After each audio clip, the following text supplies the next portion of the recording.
ल साथीहरू सबैजनालाई नमस्ते। आज चाहिँ दिन चाहिँ एकदम दामी दामी भइरहेको छ है। र आज चाहिँ म चाहिँ एकदम यहाँनिर गाजर खोल्न आइरहेको छु है। यहाँ माथि बरीको गाजर खोल्न आइरहेको छु एकदम। यो चाहिँ अस्निका बरीको गाजर हो। आज चाहिँ गाजर उखाल्ने हो। यहाँ चाहिँ मालिक चाहिँ मेन चाहिँ उखाल्दैछ हो। यहाँ माथितिर चाहिँ छ गाजर उखाल्नु पर्ने।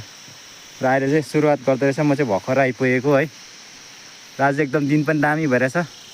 घाम पनि दामी लागिरहेछ है। यसले चाहिँ यति चाहिँ उखालिसकेछ। र आज आउँदैछ अरू पनि है। हामी चाहिँ अहिले फिलहाल चाहिँ दुईजना मात्रै छु। आज चाहिँ भाउजूहरू आउनु हुँदैछ र जोसनहरू आउँदैछ अरे। अब चाहिँ यहाँनिर हामी चाहिँ उखाल्दैछु। ल त हेर्दै गर्नुहोस् है त। ल अहिले भने चाहिँ हामी चाहिँ एकदम खानासाना खाएर हो यहाँनिर भारी लाउन आँटेको छौँ। गाजर चाहिँ एकदम राम्रो क्वालिटीको छ। भारी हाल्ने चाहिँ उहाँ हो। मलाई त अल्छी लागिरहेछ। यसलाई चाहिँ अल्छी लागिरहेछ अरे। यहाँ धुनु पर्नेछ।